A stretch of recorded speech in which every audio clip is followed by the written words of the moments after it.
नमस्कार साथियों, कक्षा 9 पाठ 1 चैप्टर 2 पहले चैप्टर तक आपको बता दिया है।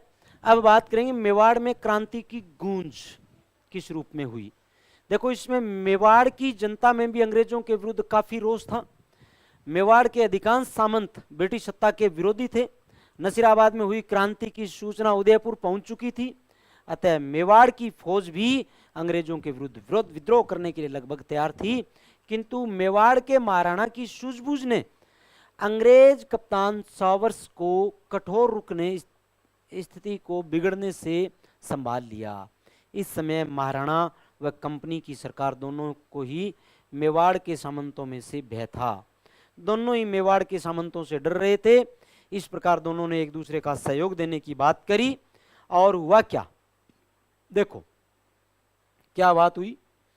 जो बात हुई वो चर्चा करें। एजीजी के निर्देश पर मेवाड़ के महाराणा स्वरूप सिंह ने 27 मई 1857, इंपॉर्टेंट है, आप हेडिंग डाल लेना भाई इसको, है ना, अपने सभी सामंतों को पत्र भेजकर कहा कि वे ब्रिटिश सैनिक कार्रवाई में सहयोग करें तथा पॉलिटिकल एजेंट कप्तान सावर्स के निर्देशों की पालना करें। दूसरी ओर कप्तान सावर्स ने विरोधी सामंतों को चेतावनी देते हुए कहा कि जो भी शांति भंग करने का प्रयास करेगा उसे कठोर दंड दिया जाएगा। यहां तक कि शलुम्बर के रावत केसरी सिंह ने जब मेवाड़ महाराणा के अधिकारों को चुनौती दी, देते हुए कहा कि यदि 8 दिन में उसकी परंपरागत अधिकारों की मांग को स्वीकार नहीं किया गया तो वह चित्तौड़ की गद्दी पर महाराणा के किसी प्रतिद्वंदी को बैठा देगा। तब कप्तान सावर्स ने रावत केसरी सिंह चुंडावत को चेतावनी दी कि यदि उसे महाराणा के विरुद्ध किसी भी कार्रवाई में भाग लिया तो उसे उसकी जागीर से अपदस्थ कर दिया जाएगा, कर राजपुताने से ही निष्कासित कर दिया जाएगा। कप्तान सावर्स की इस धमकी से रावत केसरी सिंह जो थे वो शांत हो गए थे। अब बात आती है कोटा में क्रांति। सबसे भयंकर विप्लव हुआ था क्रांति के समय का। कोटा में हुआ क्या था, देखो जरा।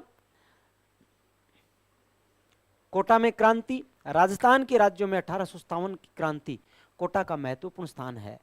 कोटा में विद्रोह का मुख्य कारण यह था कि political agent major Burton Kota Maharao को यह सलाह दी कि कुछ अफसर वफादार नहीं है तथा उनका रवैया अंग्रेजों का विरोधी है, अतः वे ऐसे अफसरों को पद से हटा दें और अधिकारियों को सौंप दें। पद से हटाकर अंग्रेज अधिकारियों को सौंप दें जिससे उन्हें उचित दंड दिया जा सके, ठीक है ना। उचित दंड देने के लिए कहा था। इसमें मेजर बर्टन ने जिन अफसरों को सौंपने की मांग की थी उनमें जयदयाल, रतनलाल, जियालाल आदि प्रमुख थे। मेजर बर्टन द्वारा महाराव को जो सलाह दी गई वह किसी प्रकार महाराव की फौज तथा फौज के अधिकारियों पर प्रकट हो गई। फलस्वरूप फौज के सभी अधिकारी क्रोध से पागल हो उठे और उन्होंने मेजर बर्टन से बदला लेने का निश्चय कर लिया। 15 अक्टूबर 1857 कोटा में छावनी नहीं है, जन विद्रोह होगा कोटा में। हुआ क्या, 15 अक्टूबर 1857 कोटा के सैनिकों ने क्रांति का बिगुल बजा दिया। जिसमें क्या हुआ देखना, मेजर बर्टन और उसके दोनों पुत्रों की हत्या कर दी गई और क्रांतिकारियों ने शहर में जुलूस निकाला और महाराव के महल को घेर लिया। महाराव अपने महल में एक प्रकार से कैद हो गए। फिर क्रांतिकारियों ने महाराव को एक संधि पत्र पर हस्ताक्षर करने के लिए विवश किया जिसमें 9 शर्तें थी। 9 शर्तों का एक संधि पत्र जो था वो महाराव को भेजा था भाई। इनमें से एक शर्त यह थी कि मेजर बर्टन और उसके पुत्रों की हत्या स्वयं महाराव के आदेश से की गई है। महाराव को क्रांतिकारियों की इच्छा अनुसार व्यवहार करने के लिए तब तक विवश होना पड़ा जब तक करौली से सैनिक सहायता प्राप्त नहीं हो गई। क्रांतिकारियों को कोटा शहर पर लगभग 6 माह तक अधिकार रहा। क्रांतिकारियों ने 6 महीने तक कोटा शहर पर अधिकार रखा था भाई। कोटा को पूरा लूटा था इन्होंने।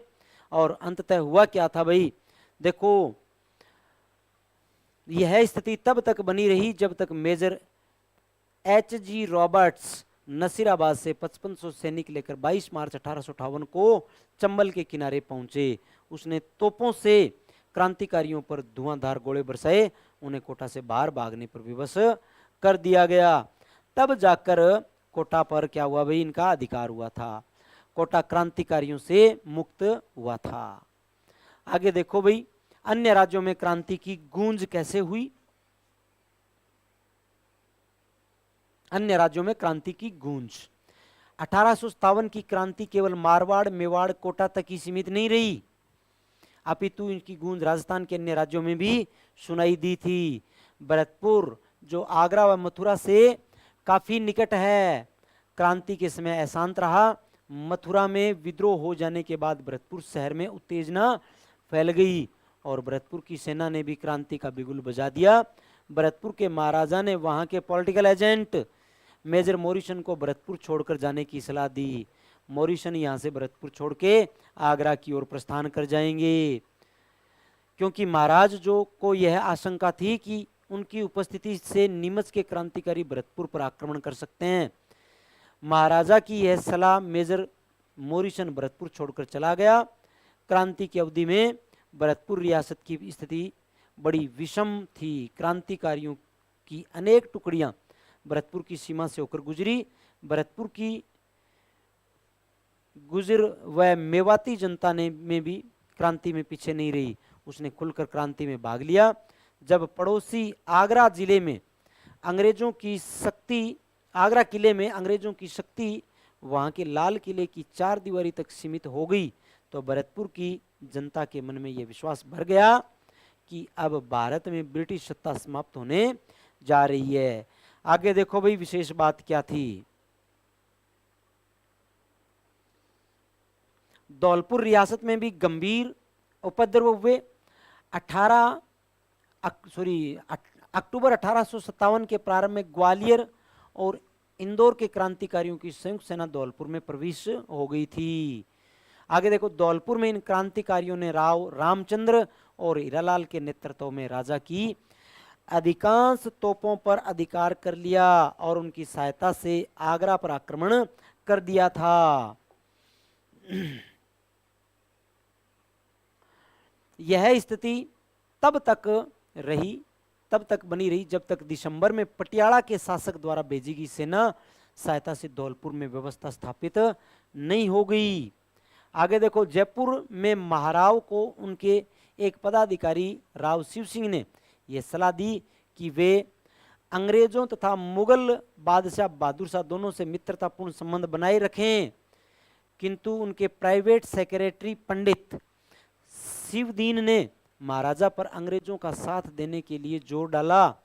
जयपुर में नवाब विलायत खां, मियां उस्मान खां, सादुल्ला खां मुगल सम्राट से मिलकर ब्रिटिश सत्ता के विरुद्ध क्रांति का षड्यंत्र रच रहे थे। मुगल सम्राट के साथ किए गए इनके पत्र व्यवहार की जानकारी महाराजा को मालूम हो गई, अतः उन्होंने सादुल्ला खां को राज्य से निष्कासित कर दिया और शेष दोनों को बंदी बनाकर कारागार में डाल दिया था। अब बात आती है भाई टोंक के विद्रोह की। टोंक का विद्रोह कैसे हुआ देखो जरा भाई। टोंक में नवाब की सेना मीर आलम खां के नेतृत्व में, टोंक में भी नवाब की सेना मीर आलम खां के नेतृत्व में विरोध कर रही थी।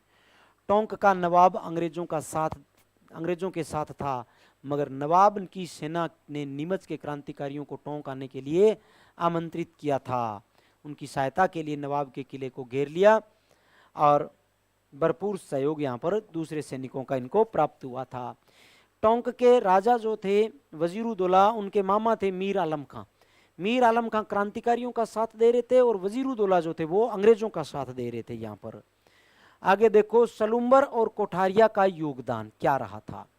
आउवा जोधपुर के ठाकुर कुशाल सिंह से प्रेरणा लेकर मेवाड़ के 2 प्रमुख सामंत, एक तो सलूम्बर के रावत केसरी सिंह और कोठारिया के जोध सिंह या जोध सिंह का 1857 के स्वतंत्रता संग्राम में अपूर्व योगदान माना जाता है। अभी कोठारिया के जोध सिंह और सलूम्बर के रावत केसरी सिंह।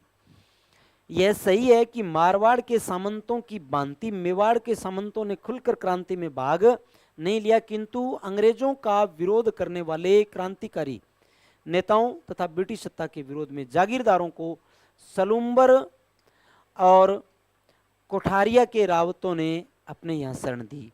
उन्होंने क्रांतिकारियों के परिवारों को भी आश्रय दिया था। आगे देखो भाई,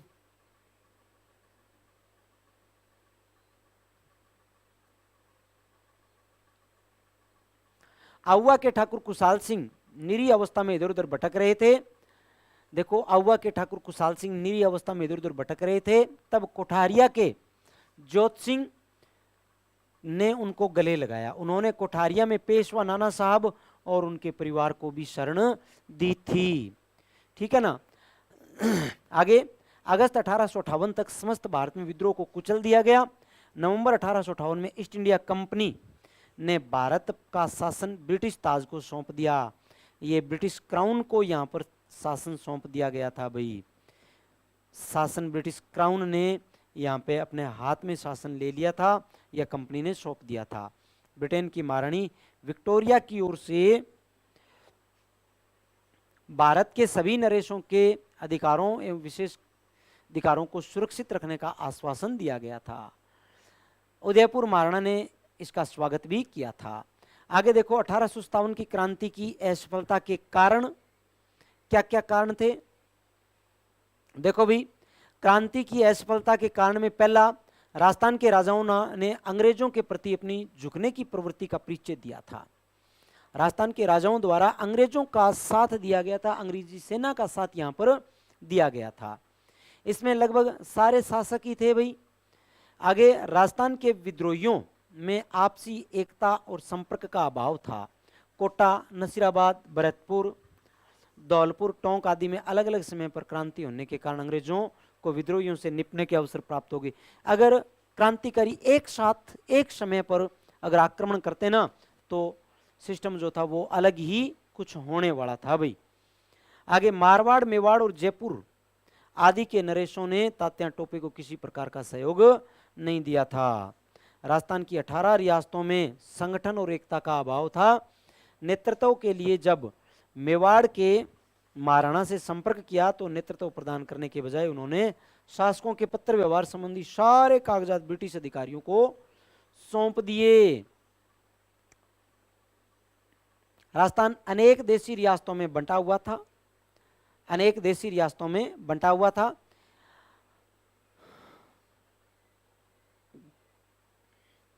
राजस्थान अनेक देशी रियासतों में बंटा हुआ था, इस कारण उसमें क्रांतिकारियों का कोई केंद्रीय संगठन नहीं था, उनमें नेतृत्व का सर्वथा अभाव था। ये बात कह रहे हैं कि क्रांतिकारियों में नेतृत्व का अभाव होना भी क्रांति की असफलता का कारण था। और क्रांति की असफलता के परिणाम जो आए वो क्या थे। देखो, क्रांति की असफलता के परिणामों में सन 1857 की क्रांति के असफल होने के बाद रियासतें ब्रिटिश संरक्षण में चली गई। ब्रिटिश सम्राट ने राजस्थान की सभी रियासतों में कंपनी द्वारा की गई संधियां जारी रखी और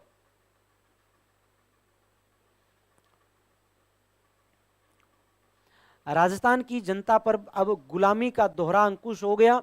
एक तो वे रियासती राजाओं के अधीन थे, दूसरे अंग्रेजों के अधीन उन पर नियंत्रण हो गया। वह क्या, प्रजा जो थी, राजस्थान की प्रजा जो थी वो अंग्रेज और राजा दोनों की गुलाम हो गई।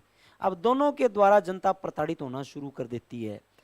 अंग्रेजी शिक्षा के प्रचार प्रसार के कारण भी लोगों में राष्ट्रीय जागृति का प्रादुर्भाव हुआ।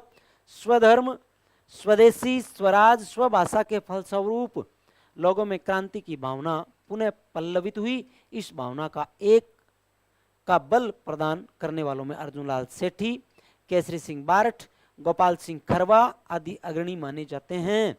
क्रांति की असफलता ने भावी संगठित आंदोलन की भूमिका तैयार कर दी थी। ये क्रांतिकारी जो थे, इन्होंने लोगों में क्रांति की भावना भरी, अंग्रेजों का विरोध करने की भावना भरी और अपनी क्रांति जो थी वो समाप्त इस दौर में हुई। क्रांति के बाद में लोग जो थे नए रूप में सामने आने लगे और लोगों में धीरे धीरे क्रांति की भावना 1857 से 1947 तक अंग्रेजों को खदेड़ने तक जारी रही थी। इस चैप्टर में इतना ही। आगे अपने चर्चा करेंगे पाठ नंबर 2 की कक्षा 9 के। तब तक के लिए धन्यवाद।